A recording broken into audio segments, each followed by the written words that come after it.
Hi YouTube, welcome back to another episode of GLristic Design. Today's video is going to be a 4-foot wide small laundry cabinet. So jumping right into the video, we're doing pocket holes. Literally do pocket holes for almost everything. This is the back sheet. I cut everything out on my CNC machine first, and then I'll do the pocket holes on the sides, which is what I'm doing here, and then do pocket holes on the back. Then I'll use the pocket holes to connect the back to the sides. So that the sides are not, or so the back is not visible, which would be trimmed out. But you could do this method, or you could just take some screws and go through the side.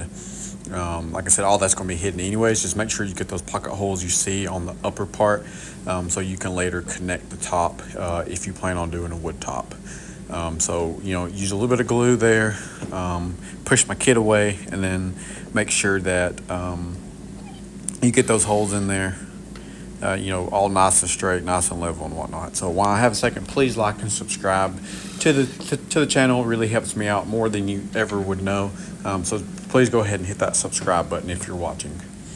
Okay, so moving on into the next part of the video. So I'm doing this section. So this is tying in the top section, so that you can later connect the top and then connect the face. You could do this, many different ways, but I just cut me a 4-inch strip, pocket holes to the sides, and then make sure you have the ones to connect the face, so pointing forward.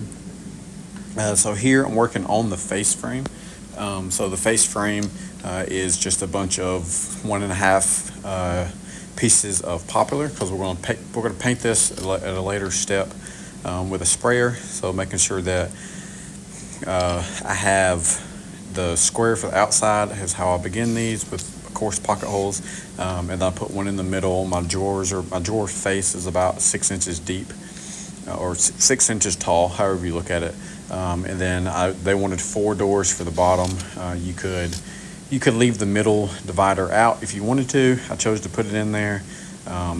Just it's very small quadrants anyways, and then I have adjustable shelves on the inside, so that when you open the doors on the bottom, the shelf can move, however tall you want it, for whatever laundry that you plan on, or laundry, soap, detergents, whatnot that you plan on putting in there.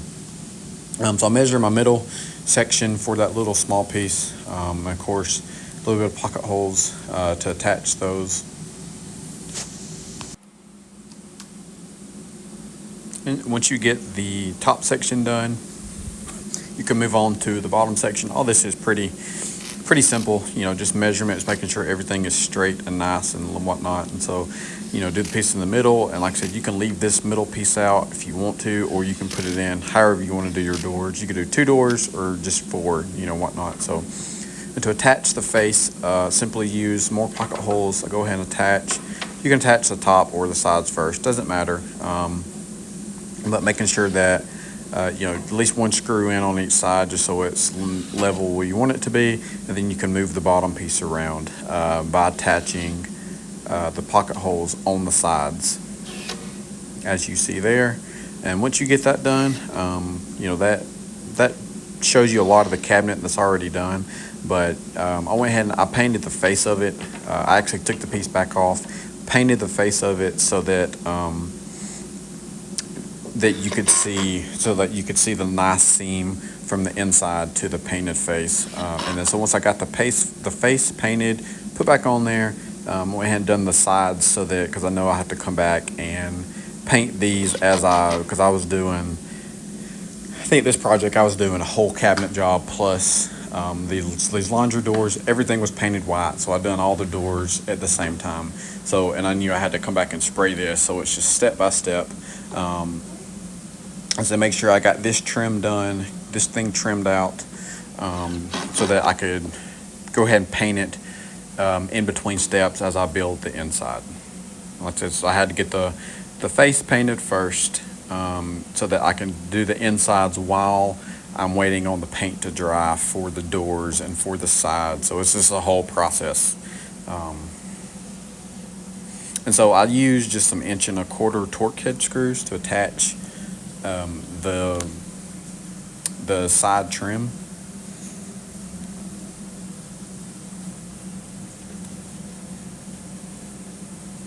And so once I get those attached, I think I used maybe 5. You could use 4, 5, 6, whatever it takes to attach those from the inside.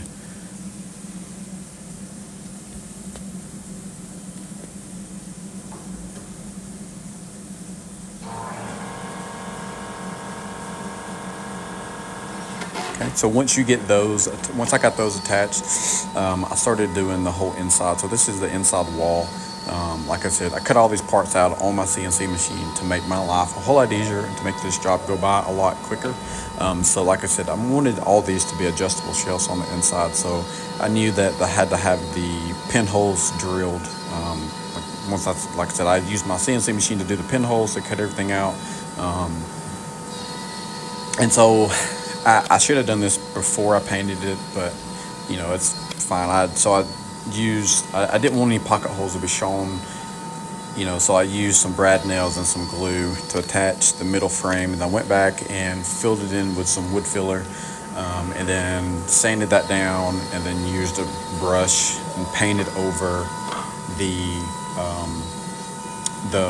brad nails that was filled in with the wood filler. So making sure that all this stuff was nice and even. Had to cut me out a little section for the top part for the runners that goes across the top. So once you get the brad nails put in, I came back and I used some wood putty, filled that in, and painted over that. The paint color here, I know there's a million different whites, but I usually use Pure White by Sherwin-Williams. I don't even really give people the option anymore. I just kind of do the white and go with that, because I know there's so many. But here I'm just securing the back with just some 1.25 torque head screws, making sure that they get lined up where they need to be. Making sure everything is square, because if this is out of square, then the drawers at the top won't function right, and then also the adjustable shelves, they won't fit in there as they should. So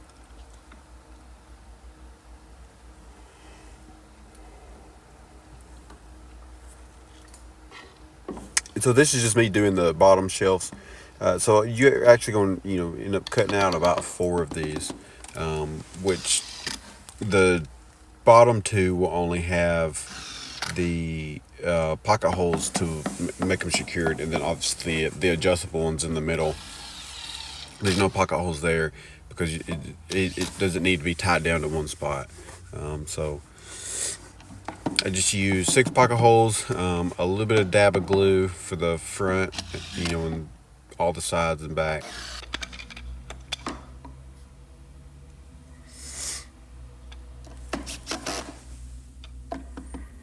And once you get all that done, so this is how I do the foot kicker, whatever it's technically called. So I just grabbed some scrap pieces of birch and put some pocket holes on the front facing, and then use some torque head screws, tie those in.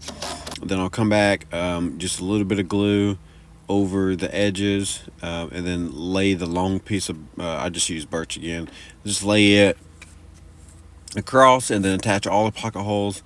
So whatever, four on each square. I guess technically the 2 in the middle don't even really have to be. You don't have to have 4 in the middle. Just 2 would work there. So, and so that's how I do the foot kicker. And then so moving into the drawers, I actually did not shoot the me cutting out the doors, just because I feel like I do it on every video, and so the actual doors, I just I use my CNC machine, some MDF, and then I cut out the shaker door with my CNC machine. So so that is not in the video, but the actual drawer is building the drawer box. It's just getting the measurements, finding out how wide the drawer needs to be, how tall it needs to be, which all of them are 6 inches. So the actual drawer is only about 5 inches, maybe 5.25. You could go 5.5 if you want to, get it in there tight. And then so from there, just build a box, glue and brad nail it together. A few brad nails on the back, the bottom, the sides, along with glue.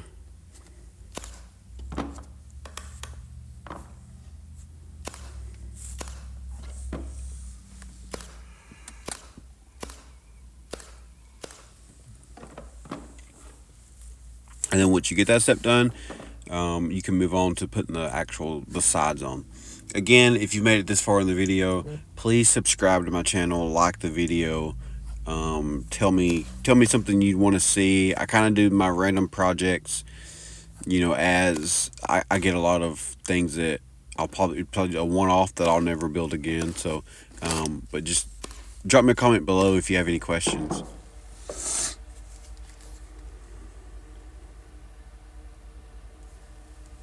So once I did the boxes before I done the slides. There's a million ways you can do this. So pretty much how I done it is I have a scrap piece of wood that I cut. That this piece here, I'll put that on the so I line up the drawer slides exactly where they need to be. It's really worked out well for me. No complaints. It takes a lot of measuring out of the thing. I have a lot of scrap pieces that kind of sit around, and I can kind of decipher how I want to do things. It takes a lot of measuring out of the equation. And like I mentioned, I've done the actual drawer faces, or the drawer faces and the doors.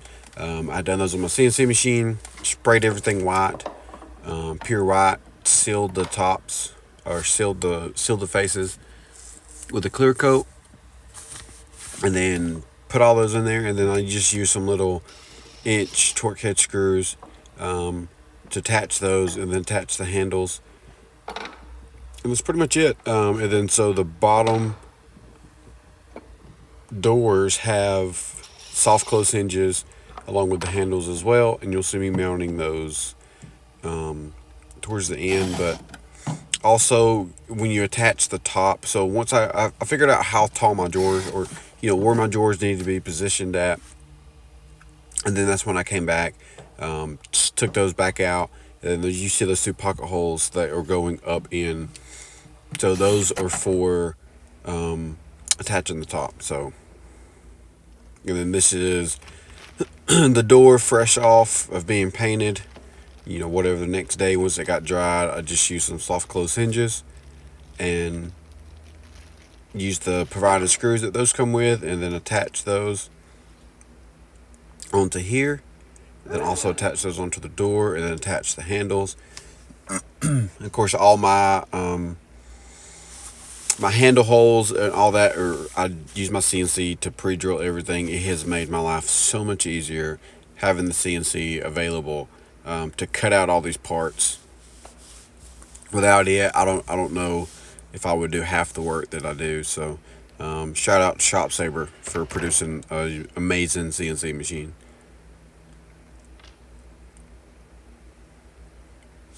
So like I said, this is just pretty simple, attaching screws, attaching the hardware, and then putting it on to the little laundry piece. So I have a few more videos this coming down the line. So like and subscribe to the channel.